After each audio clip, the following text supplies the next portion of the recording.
Hello friends, आज का जो हमारा टॉपिक है वो है emerging technology and threat to national security. हम सबसे पहले समझते हैं कि इमर्जिंग टेक्नोलॉजी का मतलब क्या होता है। ये ऐसी कोई भी टेक्नोलॉजी हो सकती है जो कि अभी डेवलप हो रही है या फिर कुछ 5 या 10 साल में डेवलप होके तैयार हो जाएगी। इमर्जिंग का मतलब ही होता है कि जो आ रहा है, जो इमर्ज कर रहा है। तो ये 5 से 10 साल से लेकर जो अभी की टेक्नोलॉजी है उसे कहते हैं। ये इसमें आपका इंक्लूड होगा artificial intelligence, machine learning, 3D printing, फिर रोबोटिक्स। ये सारे जो हैं एग्जांपल्स, ये सारी इमर्जिंग टेक्नोलॉजी में ही आता है। अब समझते हैं कि न्यूज़ में क्यों है। ये न्यूज़ में इसलिए है क्योंकि अभी रिसेंटली यूनियन होम मिनिस्टर ने कहा है कि जो एंटी ड्रोन टेक्नोलॉजी है, मतलब कि जो ड्रोन्स हवा में जो अटैक कर सकता है, ड्रोन्स पाकिस्तान जैसा देश यूज़ कर सकता है ड्रोन्स को हमारे देश के अगेंस्ट, उसके अगेंस्ट हम एंटी ड्रोन टेक्नोलॉजी अवेलेबल होगा to tackle the challenges faced by drones in areas bordering Pakistan. मतलब कि जो पाकिस्तान से सटा हुआ जो रीजन है, ठीक है, तो वहाँ पे पाकिस्तान इजीली ड्रोन के थ्रू अटैक कर सकता है। तो इसलिए वहाँ पे एंटी ड्रोन टेक्नोलॉजी लगाई जाएगी। जो पाकिस्तान है या बाकी भी वर्ल्ड ओवर भी देखा जा रहा है कि ड्रोन के थ्रू अटैक बढ़ रहा है। अभी रिसेंटली भी आपने न्यूज़ में सुना होगा कि जो अटैक्स हो रहे हैं बहुत सारे वर्ल्ड ओवर, कई ऑयल टैंकर्स पे ड्रोन के थ्रू। तो ये चिंता का विषय है। अगर हम टेक्नोलॉजी और सिक्योरिटी की बात करें तो leadership in technological innovation has been crucial national security asset. आपको पता है कि नेशनल सिक्योरिटी में आपका टेक्नोलॉजिकल इनोवेशन इम्पॉर्टेंट पार्ट है।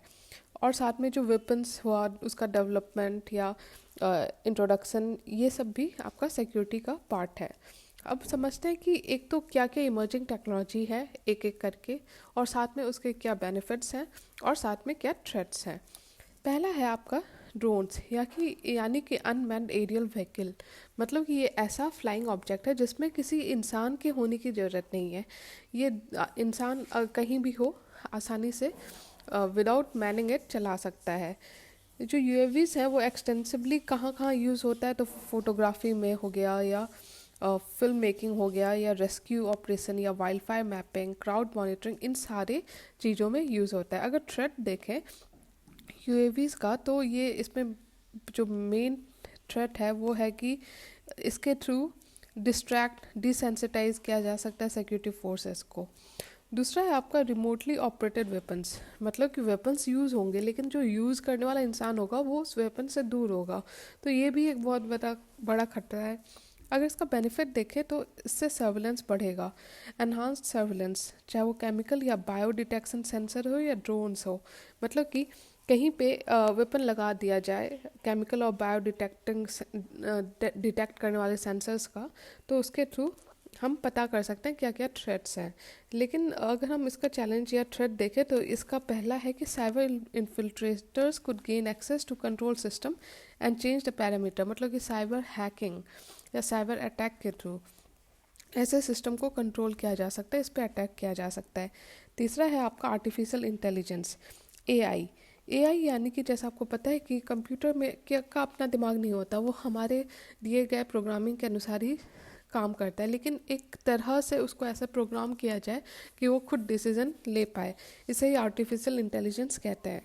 तो इसका बेनिफिट्स है कि हम काउंटर टेररिज्म में यूज़ कर सकते हैं, उसे लॉ इन्फोर्समेंट में यूज़ कर सकते हैं। लेकिन घाटा ये है कि जो automated AI powered cyber attack के थ्रू इसको कंट्रोल किया जा सकता है, इस पे ज़्यादा रिलाई नहीं किया जा सकता क्योंकि अल्टीमेटली ये ह्यूमन बीइंग की तरह डिसीजन नहीं ले सकता। तो ये एक प्रॉब्लम है। चौथा है आपका साइबर टेक्नोलॉजी। साइबर टेक्नोलॉजी भी इमर्जिंग टेक्नोलॉजी में ही आता है। साइबर टेक्नोलॉजी का बेनिफिट यह है कि हम जो सिक्योरिटी है वो बढ़ा सकता है हमारे न्यूक्लियर पावर्ड फैसिलिटीज़ या बाकी कम्प्लेक्स इंडस्ट्रियल साइट पे। लेकिन इसमें भी आपका हैकिंग का रिस्क रहता है, डिस्ट्रप्शन का रिस्क रहता है, सैबोटेज का रिस्क रहता है। तो ये भी खतरा बना रहता है। नेक्स्ट है आपका एनहांस्ड ह्यूमन परफॉर्मेंस। मतलब कि ह्यूमन को की जो कैपेबिलिटी है, चाहे वो फिजिकल हो या मेंटल, उसको इंक्रीज़ किया जाए। और ये आपका मेमोरी, इमोशन मैनिपुलेशन, न्यूरोफार्मास्यूटिकल्स अलग अलग एरियाज़ में यूज़ हो सकता है। इसका पॉसिबल थ्रेट इसको है कि this might enable new ways to covertly perform reconnaissance interference with computer system और कम्युनिकेशन। छठा है आपका increasing use of outer space. देखिए जो आउटर स्पेस है उसके तरफ भी कई सारे देशों का ध्यान है, वो आउटर स्पेस को अपने नेशनल इंटरेस्ट या नेशनल सिक्योरिटी के अनुसार यूज़ करना चाहते हैं। लेकिन बात है कि कोई वैसा इंटरनेशनल लॉ अभी तक तो अवेलेबल नहीं है जिसके थ्रू हम जो आउटर स्पेस है उसको कंट्रोल कर सके। तो जिस तरह से यूज़ इंक्रीज कर रहा है आउटर स्पेस का फॉर सिक्योरिटी एंड डिफेंस, इस पे ध्यान देने की ज़रूरत है। ये भी आपका इमेजिंग टेक्नोलॉजी में आएगा। तो बेनिफिट इसका है कि ये plays a roles in state intelligence, surveillance, reconnaissance, troop movement, ये सब में हेल्प करता है आपका साइबर स्पेस। लेकिन जो थ्रेट है वो भी है कि possible increase in the military exploitation of satellite systems. आगे इसमें इस आर्टिकल में चैलेंजेस बताए गए हैं जो कि नेशनल सिक्योरिटी को है ड्यू टू इमर्जिंग टेक्नोलॉजी।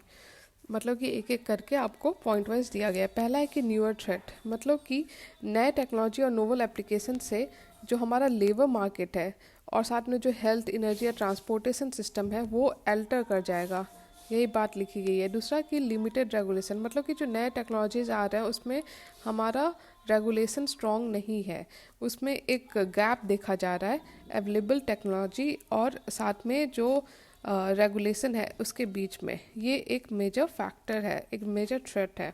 तीसरा कि पावरफुल एडवर्सरीज, मतलब कि जो इमर्जिंग टेक्नोलॉजीज़ हैं वो चाइना हो गया या पाकिस्तान हो सकता है, तो वो इंडिया के अगेंस्ट ऐसे टेक्नोलॉजी यूज़ कर सकता है। ठीक है। नेक्स्ट है आपका threat from non state actors. देखिए जो स्टेट एक्टर्स हैं जैसे पाकिस्तान हो गया या चाइना हो गया वो तो है ही, लेकिन साथ में नॉन स्टेट एक्टर्स हैं जैसे कि टेररिस्ट ऑर्गेनाइजेशन हो गए, आईएसआईएस जैसे ऑर्गेनाइजेशन हो गए या पाकिस्तान बेस्ड टेररिस्ट ग्रुप हो गए, वो भी इसे यूज़ कर सकते हैं अगेंस्ट कंट्रीज़। पांचवा है आपका मोर पोटेंट टेररिस्ट थ्रेट।